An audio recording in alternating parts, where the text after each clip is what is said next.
All right. So we're up to 1919. At this time, Merwin Seth was standing near a well with Sadashiv. When Gulmai came to get a drink of water, he inquired how she was doing. Then, to win her over, he remarked to Sadashiv, "How sweet is this lady's nature! How different my life would have been had she been my mother." With these compliments, Merwan Seth snared her heart. Gulmai returned home the same day. I believe this is with at the Pasni's ashram. Yeah, Upasnika, I want to say something about what he said to her. We just heard in Adike Irani's video, no, the sharing that Pratapa here said the same thing about her. He said she was very beautiful, she was very gently talking, and she was very sweet.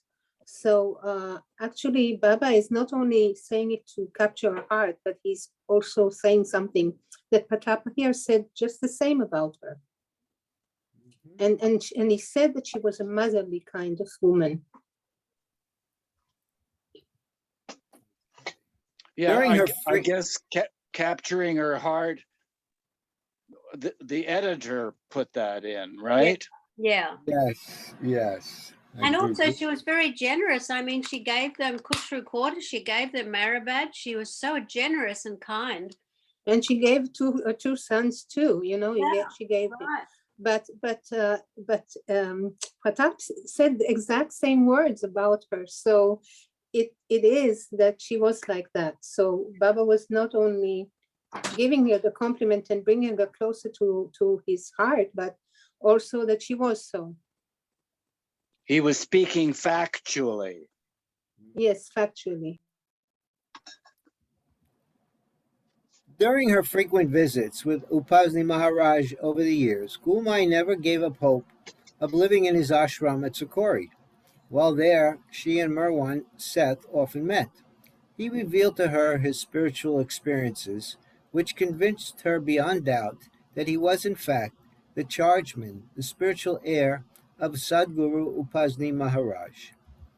During one stay with Upasni Maharaj for 12 days, Gulmai had to bear austere hardships and was even severely slapped by Maharaj. Explaining to her what she was undergoing, Merwan Seth assured her, quote, "You are very fortunate. By withstanding these tests, you are the first woman to have been granted the grace of a perfect master such as Upasni Maharaj. You passed through these hardships brilliantly. It is a blessing if a Sadguru beats a person. You are indeed blessed."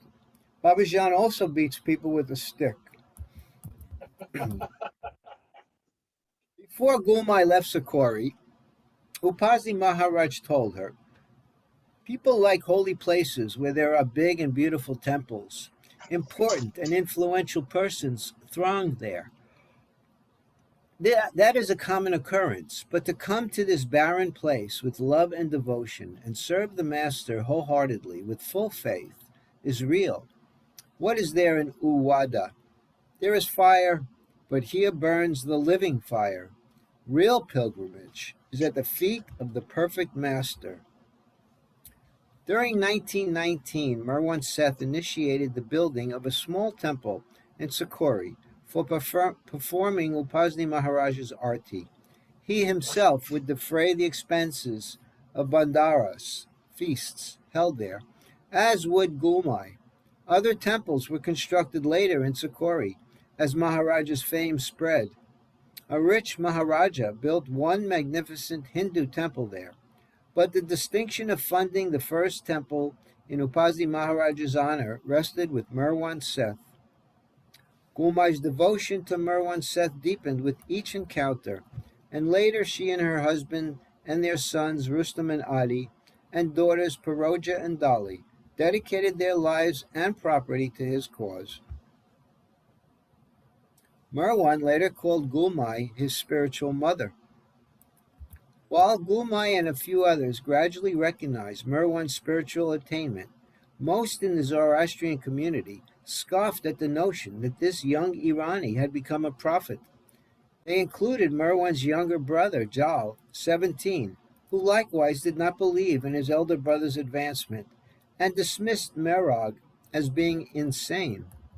Jal knew a Hindu guru outside of Pune named Siddharud Swami of Hubli village, reported to be a Sadguru, who he would occasionally visit. Asterisk says Siddharud Swami lived from 1836 to 1929. Among those considered to be his followers were several Indian Maharajas. Indian national leaders such as Lokmanya Tilak and Mahatma Gandhi also sought his blessings. But Jal would ridicule those who believed his brother should be given such spiritual respect. One day, everything changed. Merwin Seth was at home talking casually with Jal, Jamshed, and Bailey. He looked at Jal and stated, "Brother, I am God." Jal burst out laughing and mockingly exclaimed, "You, God? Merag, you are no one but a madman. How can a man be God?" "Believe me, I am truly God," Merwan Seth replied. Brazenly, Jal retorted, "This is nonsense. I don't believe a word you say, Merag." Then Jal challenged his elder brother. "If you are God, you must have powers. Prove to me that you are God." Merwan Seth agreed to the challenge and said, "I will place a burning coal on the palm of your hand, but you won't feel any pain. Do you agree to this test?" Jal arrogantly replied, "I am quite prepared. Let me see what sort of God you are." Then he added, "If my hand burns and I feel pain, your delusions will be shattered once and for all. I don't want to hear you ever repeat that you are God." Marwan Seth smiled and sent Jamshed into the kitchen to bring the Zoroastrian Farganyu, a pot in which burning coals are kept during prayers. He instructed Bailey to remove one of the red-hot coals with a pair of tongs and place it on Jal's palm when instructed. Jamshed was told to bring the ink pot from a table in the next room. Merwan then told Jal to extend his right palm, which Jal did. Jamshed held the open ink pot in his hand. Merwan once again asked Jal if he wished to withdraw his challenge. Jal declined. Merwan Seth held Jal's wrist and told Jal not to move his hand. Merwan signaled Bailey, and he kept a small piece of burning coal in the center of Jal's palm. Jal, his face drained of color, behaved as if there was no pain, and for some moments did not move his hand. The skin started to burn, but Jal did not feel any pain. He stared at his hand in amazement. The moment Jal slightly moved his hand, Merwan Seth picked up the fiery coal with his bare hands and placed it in the Afarganyu. Merwan ordered Jamshed to take Jal outside in the compound and pour the entire contents of the ink pot onto Jal's palm, and then take Jal to Dr. Seldana, their family doctor, for bandaging. Bailey had noticed that the moment he placed the coal on Jal's palm, Merwan Seth's face had turned pale. Merwan clenched both hands tightly, as if he himself were undergoing the pain and suffering. This was the real reason Jal had felt no pain. Shireen Mai was cooking in the kitchen, but was unaware of what had transpired. When anyone asked about the bandage on Jal's hand, all agreed to say that whilst Jal was lighting a match, the matchbox had accidentally caught fire in his palm. One version of this incident states that Jal had to be hospitalized for several days at Sassoon Hospital for treatment due to the seriousness of the burn. Merwan Seth visited him often, and Jal's heart was profoundly touched by the love his elder brother showered on him. Later he confessed, "Merag, my ego is smashed. You are truly God. I was a fool to doubt you. Forgive me." Mysteriously, whenever Merwan visited Jal in the hospital, or Jal was in his presence, the excruciating pain in Jal's hand would completely disappear.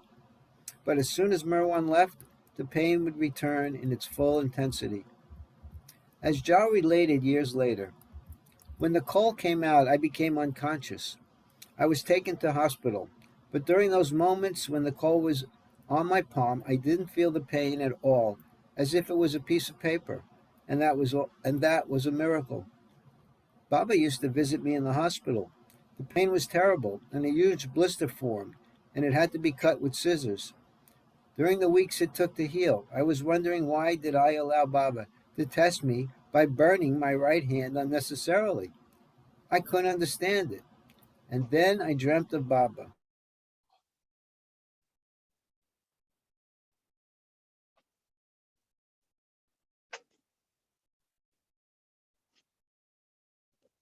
What happened? He disappeared. He'll probably come back. He's there. I see him. Could you hear me okay? No, Yeah. we didn't hear you. And then I dreamt of Baba. And then I dreamt of Baba. I had had one or two dreams of Baba. No, there's problems. There's disturbance in the. Hey, Marvin, let somebody else Marvin. read it. Yeah. Yes, some take over. Yes. Okay. So I'm ready to read. That's okay. Mona, you want to read? You read. Mona, read. Yeah. Please read from As Jal related years later. I read from where Marvin left. Can you read from the beginning of the paragraph, please?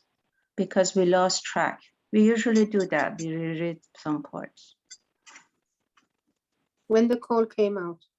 As Jal related years later, when the coal came out, I lost. Marvin, we lost the. Hi, Marvin. He lost the screen share. That's okay. All right, here we go. Here we go.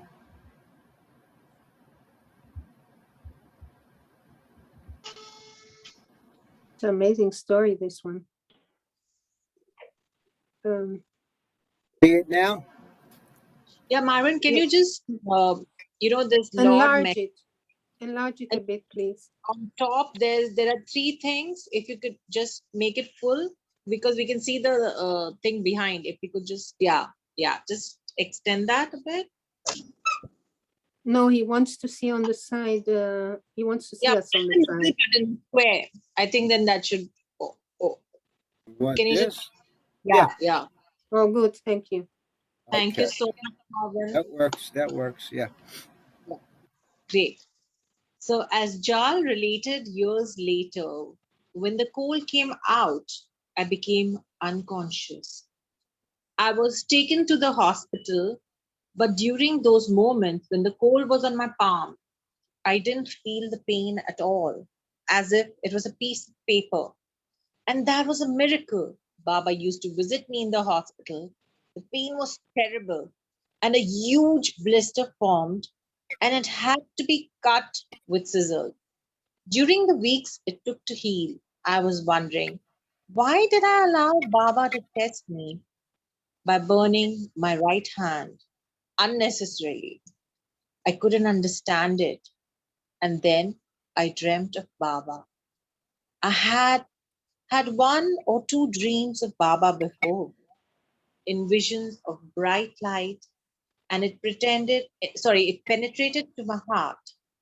He came walking in my dreams. Experiences in the daytime also, and I felt his divinity. Marvin, could you read that? Yes, it says, just says it's from the Awakener, Volume 13, number 1 and 2. Thank you. When Jal was brought home, Nirvan praised him for his strength and courage in withstanding the awful pain for his sake. He then embraced him and asked him, "Now, will you renounce the world and join me permanently?" After deep thought, Jal told his brother that he was prepared to carry out his will and follow him for the rest of Jal's life. When new persons came into Mehrwan's orbit, Jal would show them the scar on his hand and narrate every detail of the event that made him realize his brother was indeed God in human form. Gustav-G, Salmson, and Nervous were now working and managing the toddy shop in Kasapet, And Meherwan said, Marvin, it again disappeared. okay, I will try and pull out my.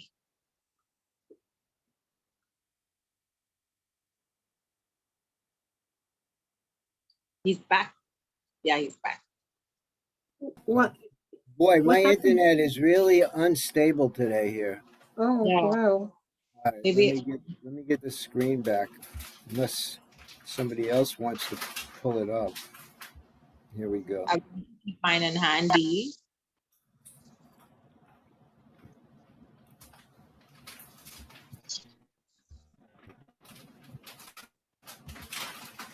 All right, you want to continue, Mona? Yeah. So, I don't know. Oops.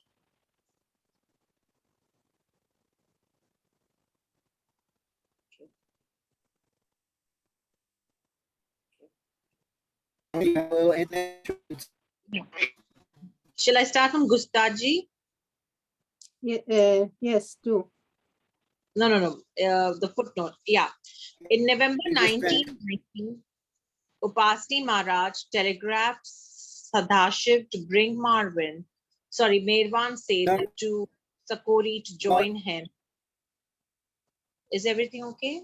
I think, Mona, I think you're right. We start with Gustaji, the paragraph before.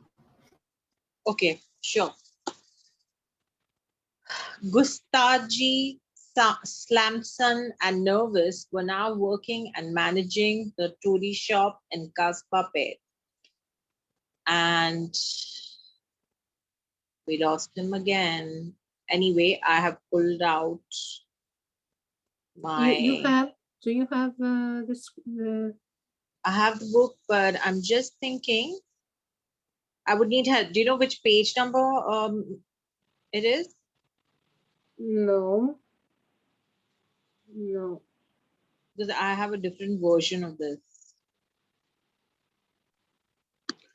We're in 1919, if that's any help at all, but it's a long year. I'll try and search that. Marvin, what page are we on? Mona is trying to take a page out. 220. 220. Okay. Just a second.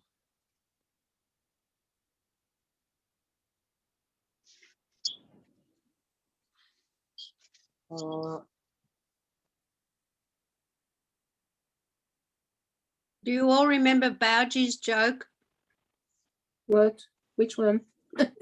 They'd all be running around. Yes, which one? They'd all be running around filming and plugging things in, and Bao would just shake his head and go, "One day they will learn." Click. There'll be no more power. That is true. That is true. We're still enjoying though.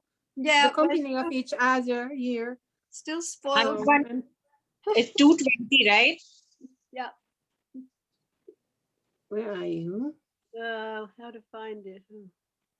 Okay. It's just that I think my version and his version looks a little different.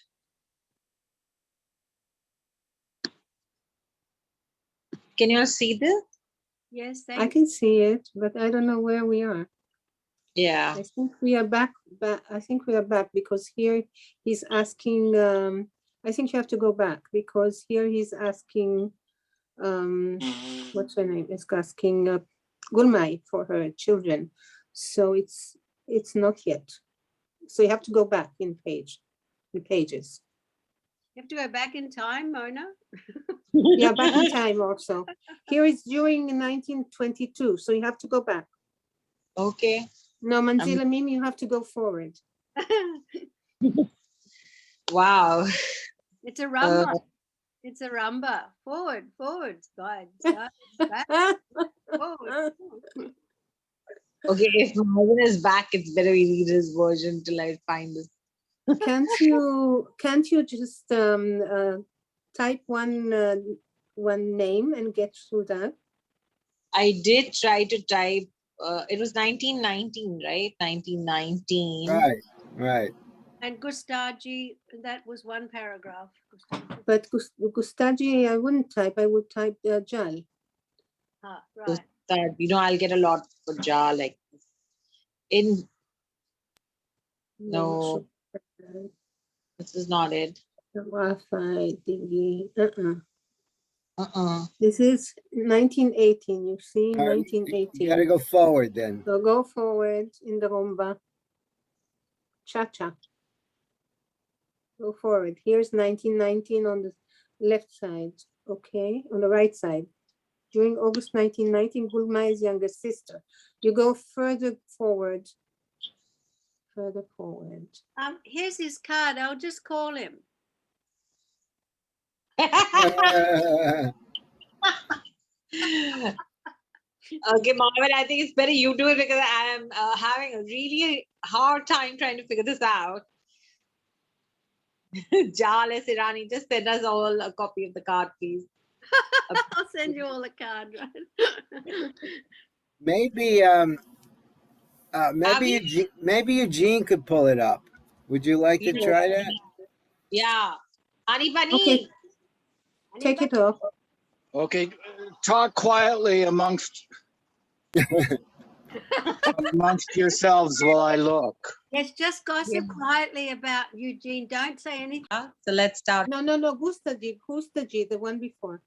No, I read that. Please bear with me. I have read that twice already. I don't remember it.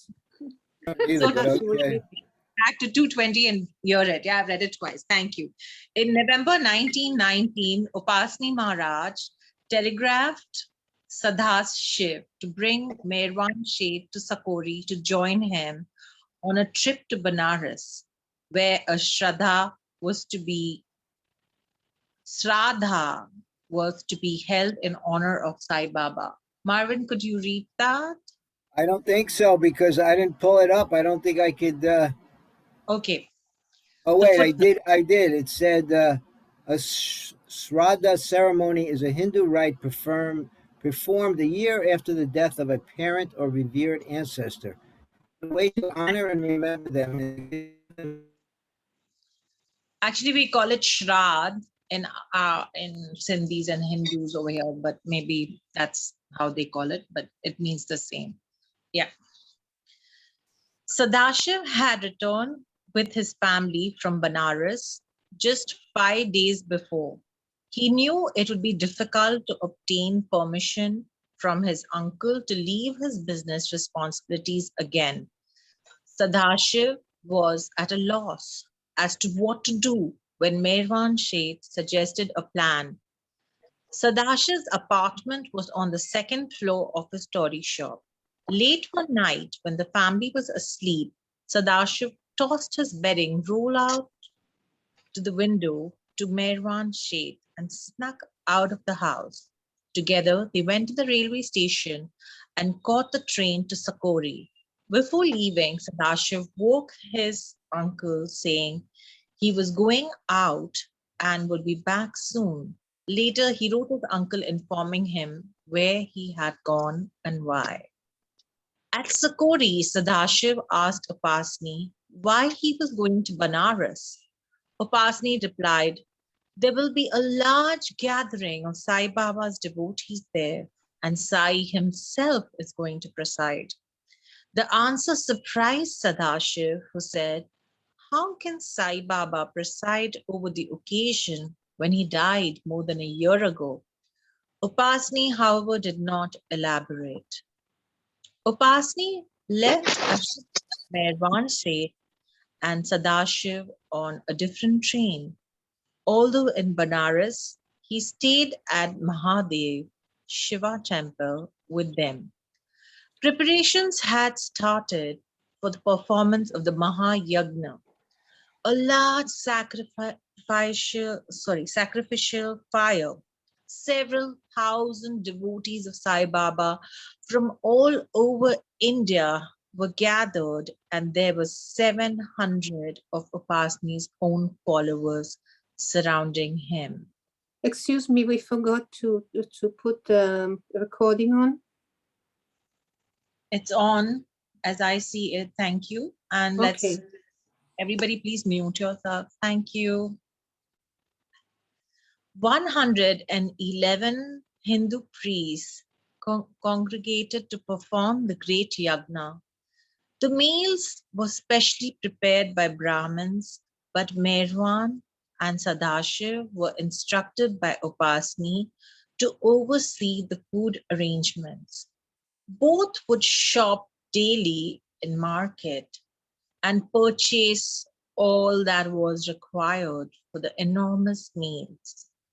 In the center of the large pandal tent, where the fire ceremony was to take place, a large painting of Sai Baba was hung and garlanded. When Sadashiv saw this spectacle with Sai Baba's picture in the central place, he realized why Maharaj had told him that Sai Baba would preside. The great ceremonial fire burnt continually for 11 days, and on the 12th day a feast for Brahmins was held. By that time, as many as 12,000 Brahmins were gathered, the food for all ready before noon. But when the Brahmins sat down under the large pandal for their meal and saw the painting of Sai Baba, some raised an uproar, exclaiming, "We cannot join in the feast of a Muslim. Sai Baba was a Muslim." Upasni Maharaj, who himself was of Brahmin descent, prevailed upon them, saying, "Forget your religions, prejudices, and opinions, and partake of the food." Sai Baba was above religious distinction. He was for you Brahmins as well as for the Muslims. But the Brahmins would not listen, and even the Brahmin priests who performed the Mahayagna joined the protest. Then Maharaj told the priests, "I promise to give every one of you dakshina of 15 rupees instead of 5. Now eat and enjoy the feast." Still they refused, continuing to object vehemently to the picture of a Mohammedan master, and shouted, "Take that painting down. Why is the yagna dedicated to him? Why is Sai Baba being honored in our temple? If that painting is removed, we will share in the feast. Otherwise, we will not eat." The pandemonium lasted for 2 hours. Upasni could not persuade the Brahmins to share in the feast, and he refused to have the painting of Sai Baba taken down. In the end, Upasni instructed his devotees to go to the banks of the Ganges River and to strike empty cooking oil tins to call for the poor to gather there. Merwan Seth and Sadashiv, joined by Upasni's several hundred devotees, served the food to the tremendous crowd that came. Amazingly, although nearly 15,000 people were fed, a considerable amount of food was left over. Upasni Maharaj then directed, "Throw the remaining food into the river." This shocked the Hindu priests, who saw bucket after bucket of food being flung into the river. They approached Upasni and begged his pardon, saying, "Great one, we are now ready to partake of the feast. Do not waste the food, forgive us." Upasni angrily reported, "You call yourself Pandits of Kashi?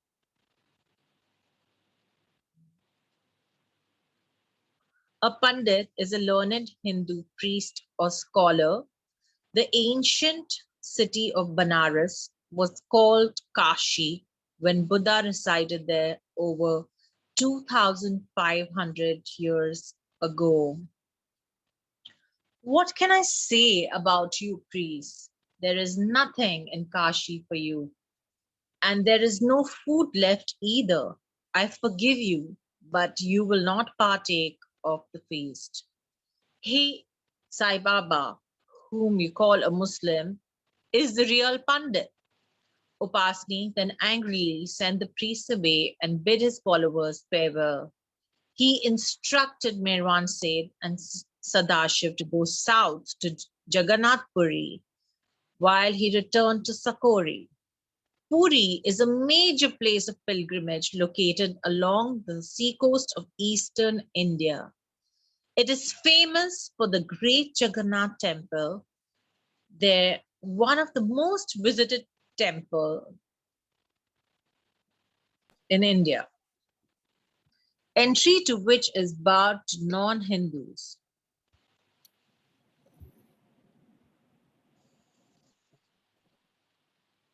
Marvin, would you read that? Dedicated to Jagannath. Considered a reincarnation of is also another name for Krishna and Dattatreya. The town of Jagannath Puri dates back to ancient times and is considered by Hindus to be one of the four holiest places in India. It is also believed that the sacred relic of Buddha's tooth was preserved there until it was finally transferred to Ceylon. It is also claimed that Jesus, as a young man, stayed there during his travels in India.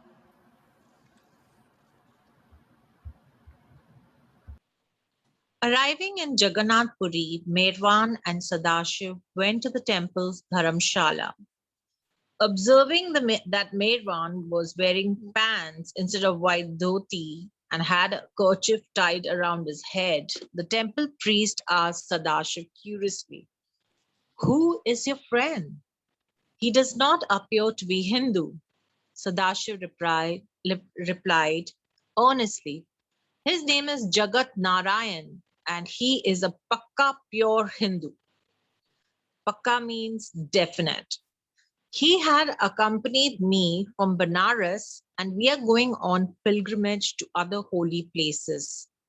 The priest made no further inquiry and registered them in his record book as Jagat Narayan and Sadashiv Patil, residence Pune.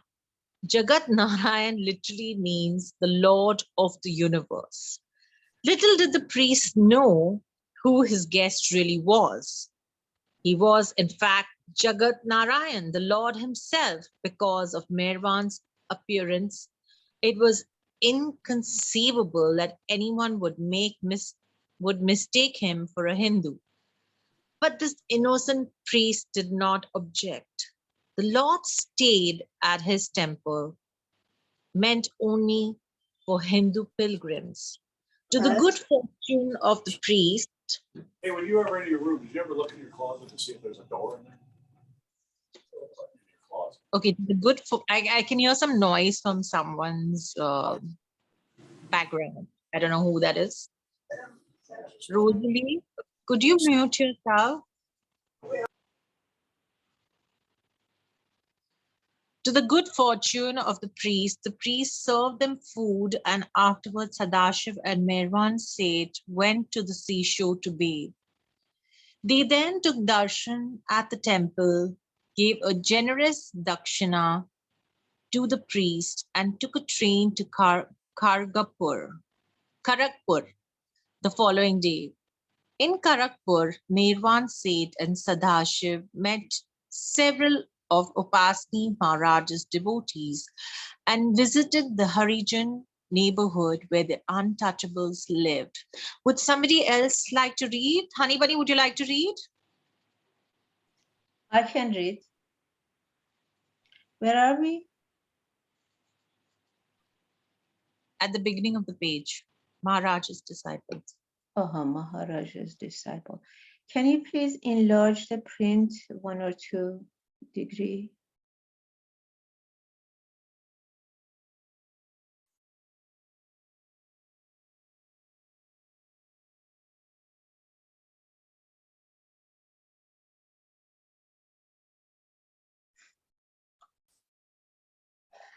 Okay. Thank you.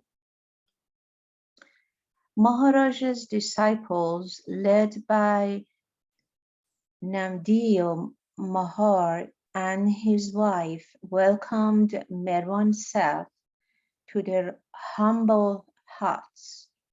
Afterwards, Merwan Seth and Sadashiv departed for Nagpur. While in Nagpur, Merwan Seth explained to Sadashiv, I am also connected with Tajuddin Baba.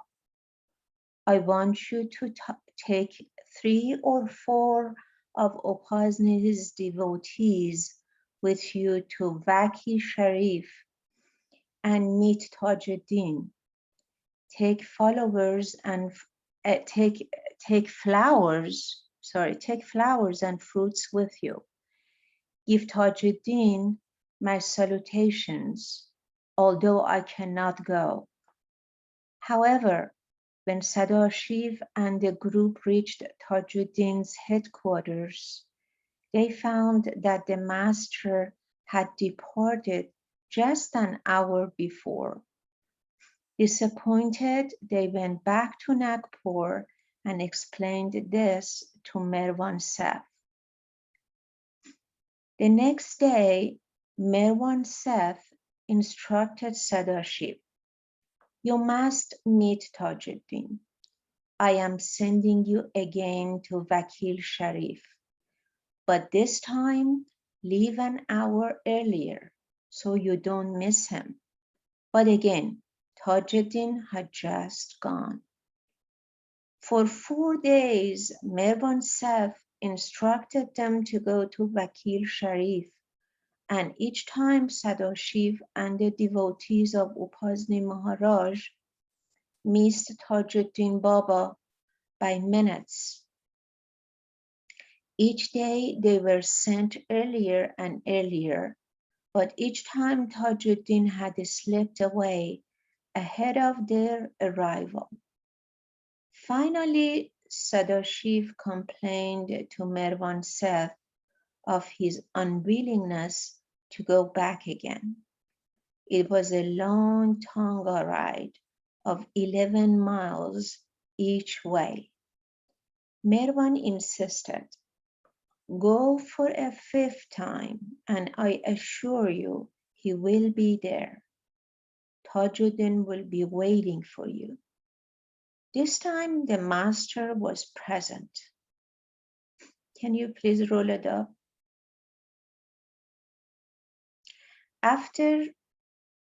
This time the master was present. After Sadashiv and the others bowed to him, Tajuddin inquired, for 4 days you have been put to too much trouble, but today I was waiting just for you to arrive. Do you know why I was not there? Tajuddin then showed them a photograph of Merwan Seth, remarking, this heavenly rose was calling me for the past 4 days, but he was also sending you to me. Today the heavenly rose did not call me, so I am now able to meet you. Let me go through this. So the footnote says, when Tajuddin Baba told Sadashiv that Merwan Seth was calling him, he did not mean that he and Merwan Seth had met physically. Tajuddin was not in Vaki Sharif because he would constantly travel about the area.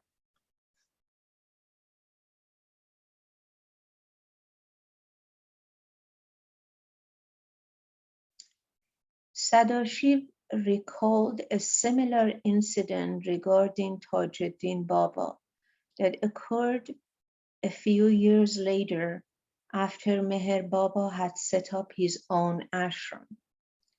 Baba had sent his disciples Ghani, Vajidfar, and Sadashiv to meet Tajuddin. And upon meeting the three men, Tajuddin gave each a photograph of Meher Baba, telling them, worship this photograph of Meher Baba. Then they bowed down and said prayers before Baba's photograph in front of Tajuddin Baba.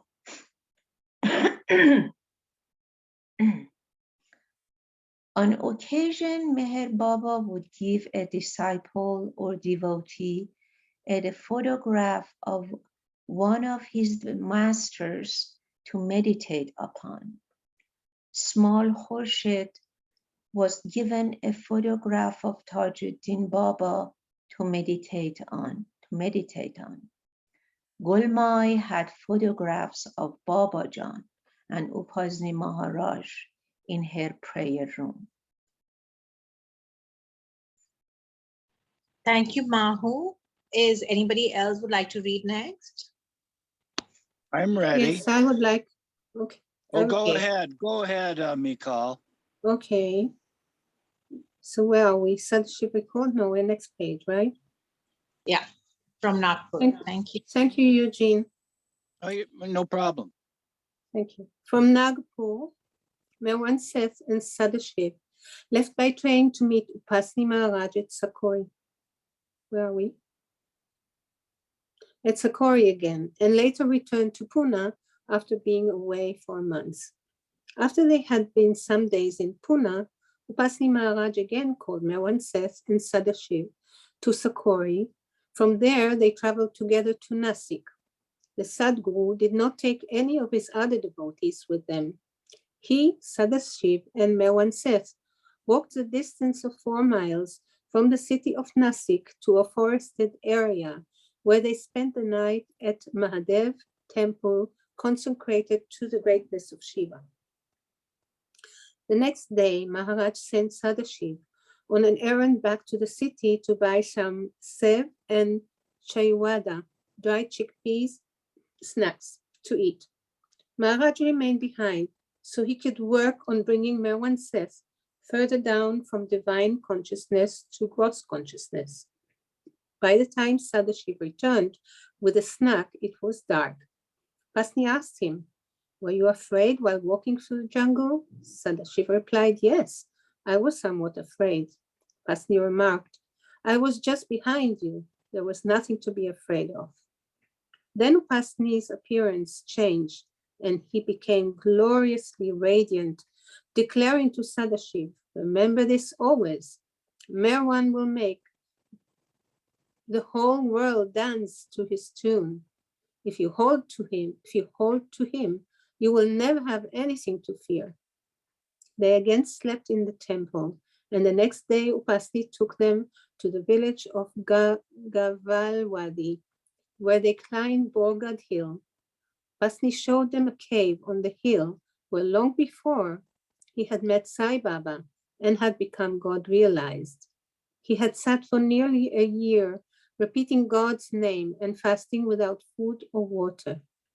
While the three sat in the cave, Merwan Seth composed and sang the following ghazal dedicated to Upasni Maharaj.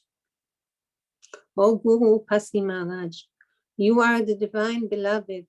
O Guru Upasni Maharaj, your love is reality. You neither ate nor slept until you found God. O Guru Upasni Maharaj, you became all-loving Yezdan by becoming a lowly toilet sweeper. You became supremely supreme. O Guru Upasni Maharaj, you are matchless indeed. You have the face of Allah. You have the form of Ram. O Guru Upasni Maharaj, you are the image of brilliance. You are God incarnate, the Lord of each house, heart. O Guru Upasni Maharaj, you are the emperor of the two worlds. Can you go to the next page?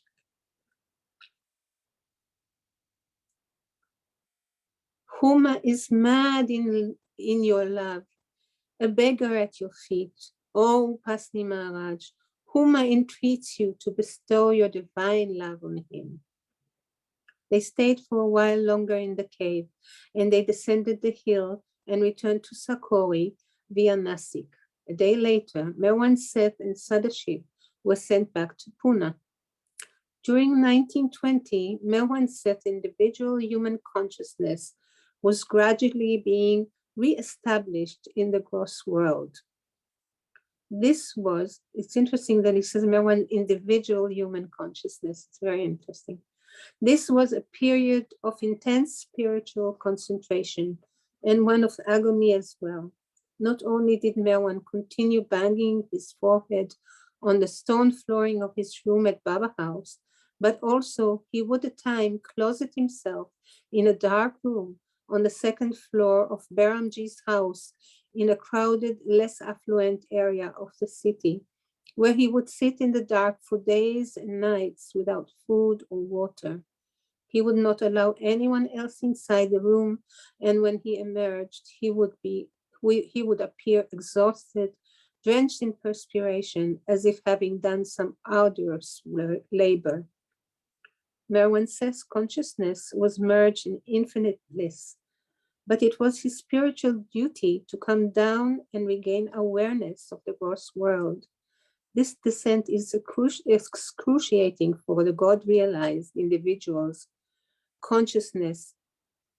Excuse me, I'll read it again. This descent is excruciating for the God-realized individual's consciousness descends out of formless infinity into the worlds of countless forms and limited states, through the mental and subtle planes into the grossness of the world. Persons embedded in the material world commonly experience suffering and pain. All beings in the gross world suffer, and Merwan Seth had to become conscious of the grossest aspect of this world in order to function on the same level of human consciousness.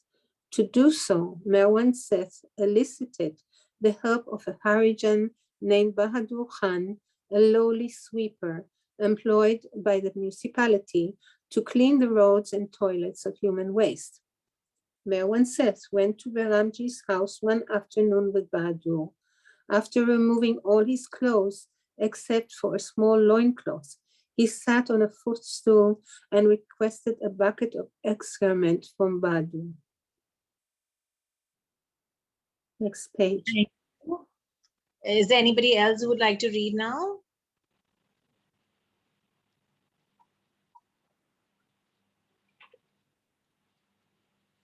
Shall I go on? Sure. I Renee, think you want? Honey Bunny wanted to read. Yeah, he did, but I think he's doing something. Honey Bunny, Yeah, can sorry, my hands are full. Renee, do Keep you want to? reading. Yeah. I can read. Where do I read Yeah, from? yeah, Rainy. Although Bahadur. Oh, Bahadur. Can you hear me all? Yes. Computer? Yes. Oh, good. Bahadur, the illiterate toilet sweeper, became a poet, and his compositions praised Merwan Seth. And it's from the beginning of the page. Although Bahadur respectfully. Sorry. Thank Although you. Bahadur respectfully objected, Merwan Seth insisted Bahadur went nearby and bought a bucket of human excrement and rubbed it on Merwan Seth's body from his neck to his toes. While Bahadur waited outside the room, Merwan Seth sat in seclusion for an hour or so. Afterwards, Merwan Seth took a cold water bath under a tap, put on his clothes, and left. Bahadur then disinfected the room with phenol, locked the door, and handed over the key to Merwan Seth personally at the toddy shop. Bahadur was given a glass of toddy, and then he sang until late in the evening. This phase of Merwan Seth's work alone in seclusion for periods ranging from 1 to 2.5 hours was part of his daily routine for about 2 to 2.5 months, according to Bailey. No one except Bahadur knew what he was doing, as Bahadur was strictly ordered not to disclose it to anyone. One account states that Beramji and Sayed Sahib arrived at his room one day and were aghast when they saw Merwan Seth with dried excrement on his body and in his hair.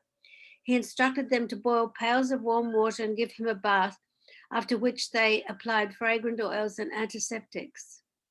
Bahadur, the illiterate toilet sweeper, became a poet, and his compositions praised Mewan Seth, Babajan, and Upasni Maharaj. Mewan Seth found pleasure in Bahadur's efforts and encouraged him to sing. He expressed how pleased he was with Bahadur's obedience until his last breath. Bahadur Khan had great respect for Mewan, Bailey noted. Bahadur was perhaps the first follower of Mewan before and after God realization. Although there were many at the time who loved and respected Mewan, nobody can compare with this innocent Harijan. He loved Mewan from the depths of his heart and eagerly obeyed any of his orders. Oops. Mewan says covering himself with human waste is difficult to fathom, but it is indicative of the tremendous amount of physical growth suffering necessary to facilitate the process of coming down into creation consciousness from the God-realized state. Upasni Maharaj did similar acts of self-effacement by bathing a leper and drinking the bath water, sweeping the sewage out of gutters, and even caressing a dead horse while vultures devoured the carcass. Time could only marvel and weep out of gratitude at this act of sacrifice on the avatar's part for the sake of creation.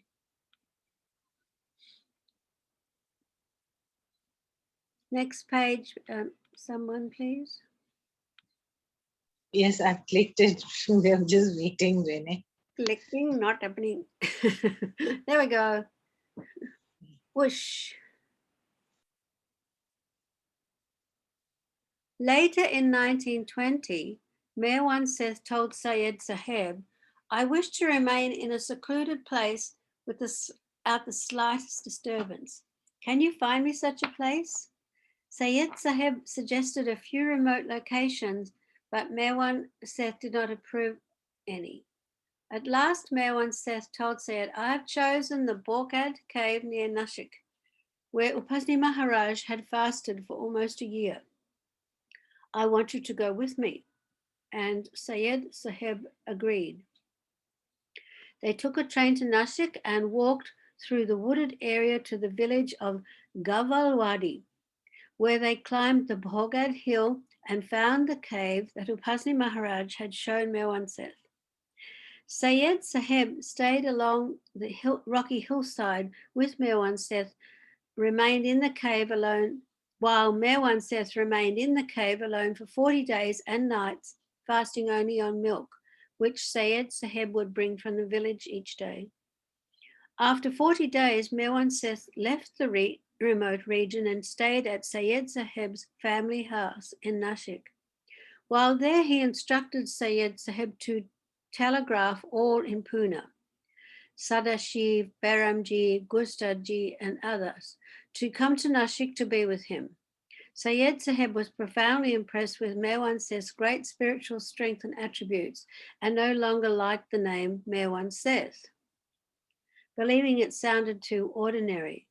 When those from Pune were gathered at Nashik, Syed Saheb brought up the topic of changing Mewan Seth's title. Each man agreed, but what new name should they give? One of the men suggested Meru Baba, meaning great father, but that was not approved. Close. After several other choices were suggested and rejected, Syed Saheb himself in the end proposed the name MEHER Baba, meaning compassionate father. It was immediately endorsed by all, and soon after they returned to Pune, including Mewan Seth, now rechristened Meher Baba. It seemed to age the whole purpose of the men coming to Nashik.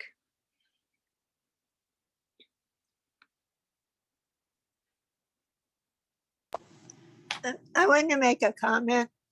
I wonder if in any other advent of the avatar, he took that the majority agreed on what his name should be. That alone puts him aside from any other avatar. Yeah, it's amazing. And it says good things for democracy. Yay. That sounds great. Really, really. That's Yeah. amazing. Yeah. Yeah. I don't know why I was never aware of that little bit ever before. After several But other don't you think Baba put that in in their the heads, guys' yeah. heads? Yeah. No, Baba does everything because he is us. But that's what happened. But he lets us think we have freedom of choice. He's very kind. Anyway, which was true. Which was to remain for all time his name. Another Muslim who became intimately associated with Meher Baba was Abdul Ghani, whose family members were neighbors of Meherwan's family in Butler, Mohalla for almost 15 years. As mentioned, Ghani, as he was called, was a close friend of Meherwan while growing up. Ghani's father was employed in the military accounts department in Pune and was transferred to Calcutta. Later, during World War I, he worked in France. The family, though, stayed in Pune during the course of the father's travels. You'd like to take over now, Honey Bunny? Sure. Thank you so much.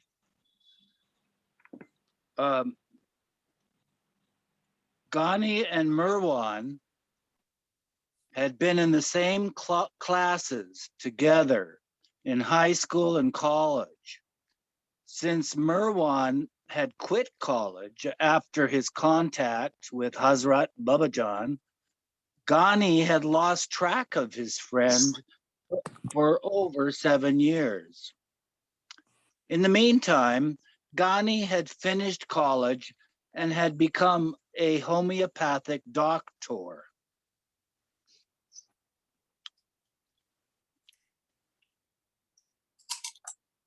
After graduating from Deccan College, Mona, do you say Deccan or Deccan? Deccan. Deccan College, Ghani joined the Medical College of Pune, but he left without graduating and instead studied homeopathy for 3 years at a college in Kolkata, obtaining the degree of LHMS. He had married and moved to Bombay, where he opened a homeopathic dispensary on Sandhurst Road. He was also appointed an honorary magistrate, a munsif, and functioned as a subordinate judge in a small claims court in Bombay. Hence, he was addressed officially as Dr. Abdul Ghani Munsif.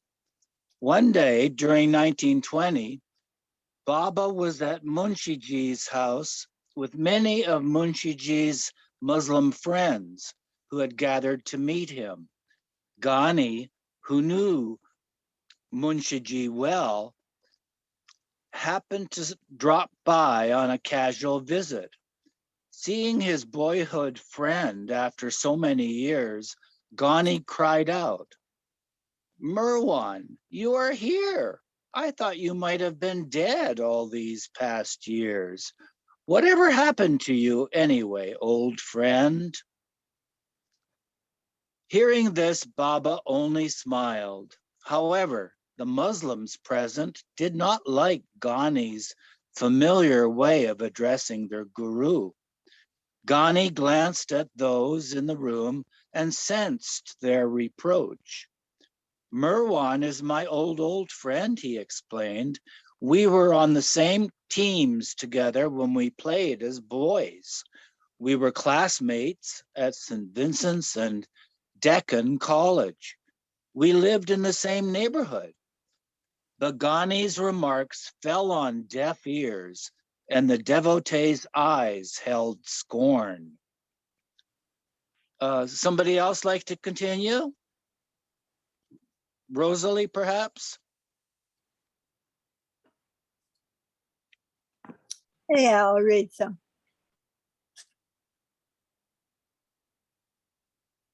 Where are we? Munshiji quoted the adage. Okay. Munchiji quoted the adage, "A friend of the past is an awkward customer, alas," meaning that an old friend is a bad client in business. Gani was taken aback, thinking, what did I do wrong? Is there something disrespectful in what I said? Why did these fellows misunderstand my intention? And why are they paying so much respect to Marwan? Baba, however, intervened and broke the tension in the room. He had his old friend sit near him and talked affectionately with him, reminiscing about their boyhoods together. Baba added by advising, Gani, you should visit me whenever you come to Pune. I will always be happy to see you when you come back here.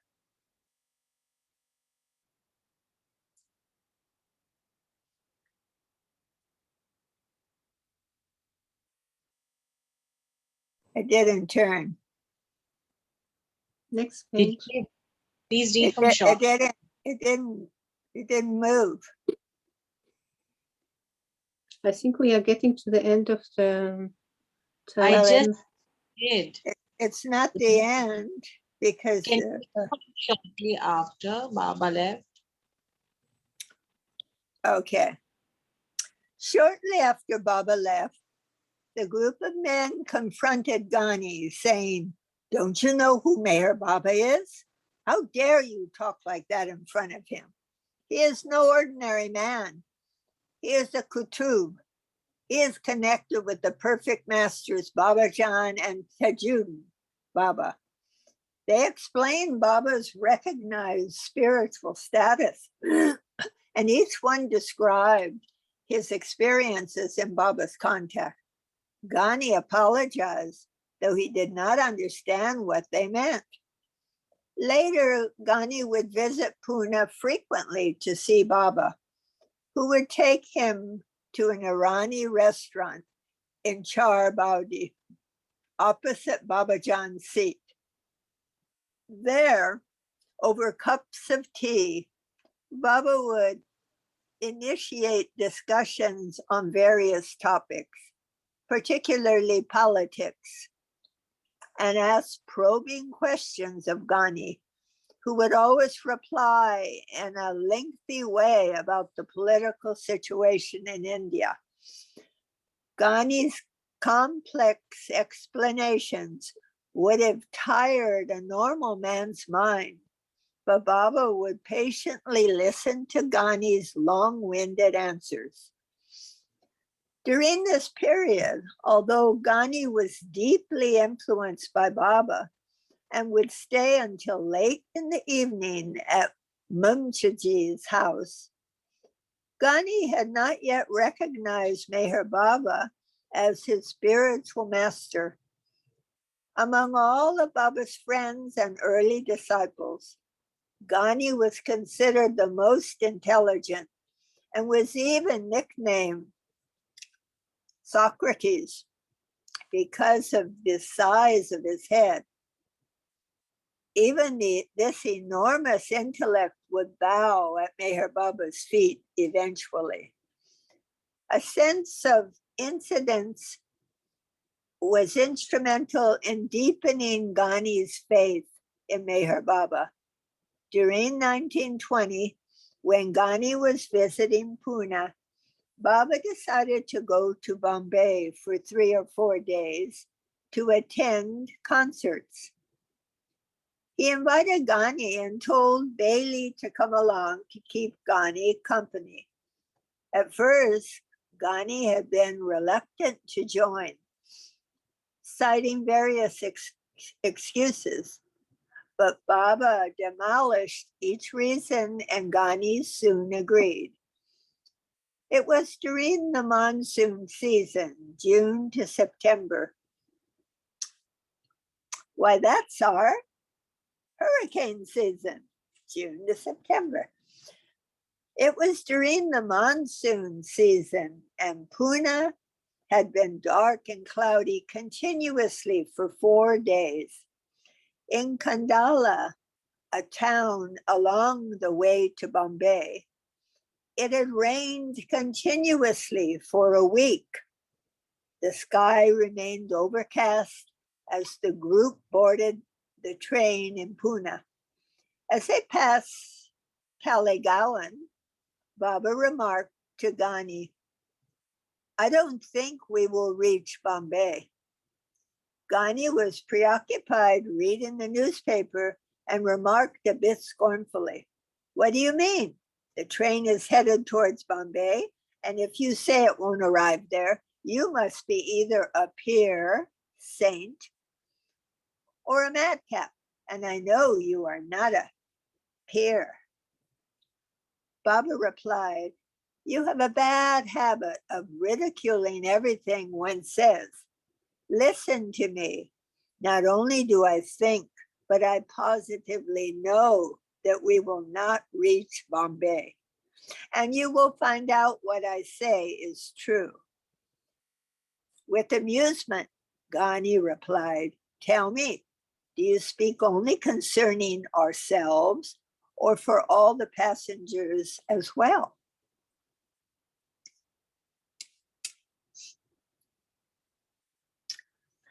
Baba frowned in annoyance, saying, "Of course, what I say applies to all. The train will not arrive in Bombay." "Perhaps not. Maybe it will proceed to Persia or Turkey instead," Ghani joked. Bailey intervened, "But Baba, if the train will not go to Bombay, then where will it go?" "It is possible I might return to Pune." For his companions, it was difficult to believe that the train would turn around after covering only a short distance when there seemed no reason to do so. Ghani scoffed derisively at Baba's words. "Nonsense." Baba remained quiet in response to Ghani's protest. But Bailey prolonged the topic, saying, "Ghani, Baba must have some sound reason for saying this. Why else would he declare such a thing?" Ghani remarked, "You seem to be an idiot." "You seem to be an idiot also. Don't you know that Merwan was asleep when we left Talegaon?" "Certainly not," Bailey retorted. "He was absorbed in his thoughts at the time. But what does your remark have to do with my question?" Ghani said, "If your brain was not full of sawdust, you would have noticed that it was after leaving Talegaon that he spoke of such a ridiculous event. He was abruptly awakened. What he was talking about was only a dream he had. So it would be better if you just forget what Baba said." Baba interrupted, "Undoubtedly, you are right that I spoke after leaving Talegaon. I admit that. But I will tell you further that we will have to go back from Naral." "Merwan, please end this unpleasant conversation."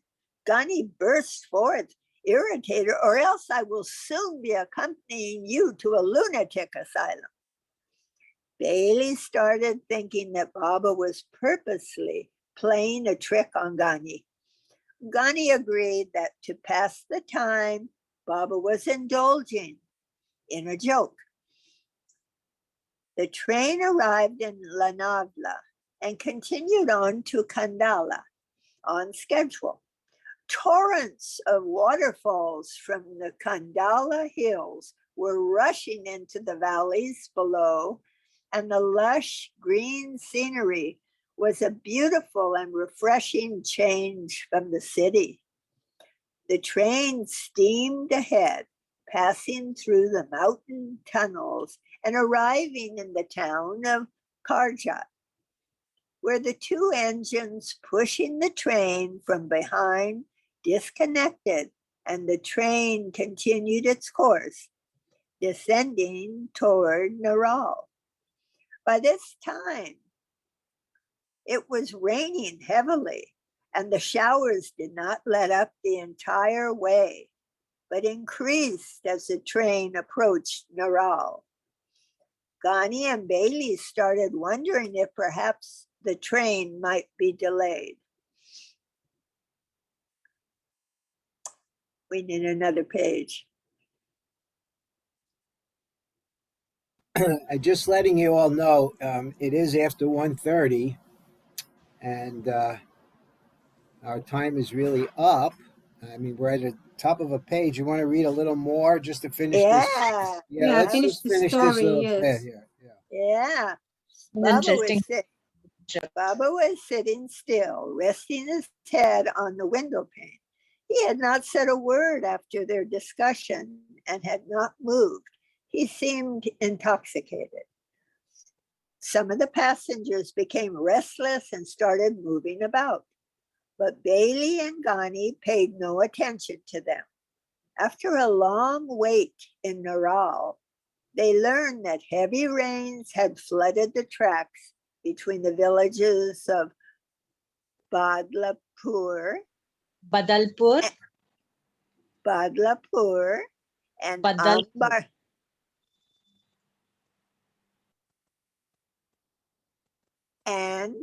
Ambarnath, and it was now impossible for the train to proceed to Bombay, just 50 miles ahead.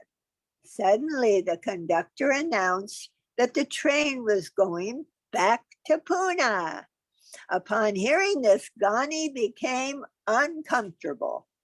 As the train headed back, thoughts overwhelmed his mind, and he stared at Baba as if longing for an explanation. Ghani had called Baba mad, but now his own state of mind was that of someone mentally disturbed. Bailey, who was also stupefied, neither man uttered a word. Baba himself broke the tension by casually asking, "This is Naral, isn't it?" "Yes," Bailey replied. "It is the same Naral which has crushed our hopes of a holiday in Bombay." "But why? What is the matter?" Baba asked. Bailey spoke up. "You know the reason. You foretold that the train would not proceed farther than Naral, and now you claim you don't know why?" "To tell you the truth, I don't know anything else about it," Baba replied, seeming genuinely perplexed. "I myself wonder why I predicted such a thing." Bailey, irritated by Baba's remarks, blurted out, "I cannot believe it. Like a prophet, you foretold what was going to happen, but you could not have done so without some sound reason. You cannot tell us that you don't know why you predicted this." "Of course, what you say is true," Baba replied, "but what I say is also true. It is beyond my comprehension how I could have foretold this. Thinking it over, I believe that it was not I who spoke, but someone else. It was some power whose medium I was that made me speak accordingly." Ghani, who had remained silent throughout this exchange, could not bear it any longer and interrupted. "Merwan, you really make me wonder what kind of man you are. I do not want to argue with you ever again. I request, though, that you do not predict such things ever again in my presence. I am now afraid of you and the power that is within you. Wow. I fold my hands in respect before you. I know now that you know everything, and I bow down to you. Wow. Wow, very well. Okay, that's the end of the story. Wow.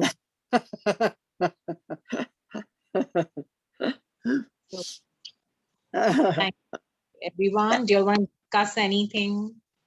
was an 8-hour journey, it says. That was quite a number of adventures in that short I- reading there. Yeah. I Wow. tell you, I love hearing about Ghani and his relationship. Wow. Who's writing down the page that we got to? I got it. Good. I'll By the write it. way, Rosalie, I guess just to let you know, I might not be on Thursday at the MEHER reading. I got to take my wife in for a procedure, and I'm not sure what time we'll be back. All the Oh, best she's- to her. Yes. It's an It's ongoing in- thing with it's her, in- Marvin. Very irregular time. Never have I been so late for meetings with necessity. Have to shop when I can shop, so it's very interesting. It's been a wild ride in Virgo. And can we finish with beloved God prayer? Yeah, that'd be nice. And we need it. We need it. Beloved God, Love it, God. Beloved God, Help us help us help us all to all love To you. Help love you. you to love more you and more more and more, and more and more More more, and more, more. still yet and more, still Still yet yet more, more. till till Till we we become become worthy worthy union with you. with you. and Baba help us Help Help all us all all till the to very hold hold fast to to Baba's Baba's Baba's Dhamma Baba's Dhamma Daman till the till the very very end. end. very end. You better hold Avatar fast to Meher us, Baba Baba. Ki Jai. Star Meher Baba Meher Ki Baba Jai. Ki Jai. Avatar Meher Baba Meher Ki Baba Jai. Ki Jai. Jai Baba Baba Baba. Baba. That is too bad. I don't think this was in the book, the first volume, Thank was you it? all. No, See I don't you. think so. It's great.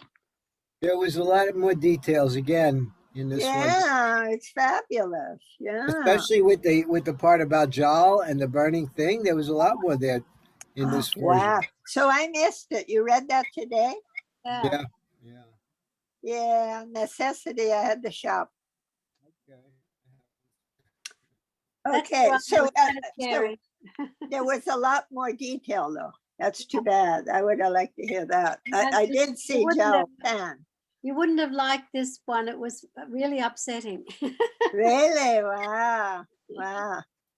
Well, yeah, it was a little hard to figure why Jal would have agreed to put a burning coal in his hand just to see if Baba could take the pain away. Wow. Well, and also, I remember that Joe was the mother's spy, used to spy on Merwan Right. and report him. And I thought, wow, he got his comeuppance. Yeah. Rosalie, I found his business card, so I told everyone I'd call him and ask him what happened. Well, you call whose business card? I'll show you. Hang on. Yeah. She got Giles' business card. All right. I love He- Joe. Yeah. She who keeps everything. Nice. Dastur Meher Road, Camp Pune. Wow. Yeah, it's so funny. I remember before I met him, people warned me, he'll ask you for things. And he was a lifesaver for my trip to India. Yeah. I went with a very military person. He was a life member, Air Force. And he just about had us marching around. And I'm just not very military. So we got to Pune and Joel knocks on the door. And it was like the angel of light came. Man, he was just a trip. Wow. Too much. Jump out of the well of illusion. Jump out.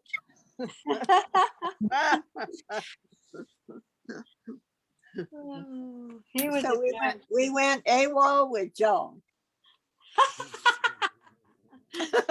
That's a good chorus, Rosalie. That should be a funny song. Well, I better go and help the child with a bit of school before art class. Thank you, everyone. Marvin, I hope the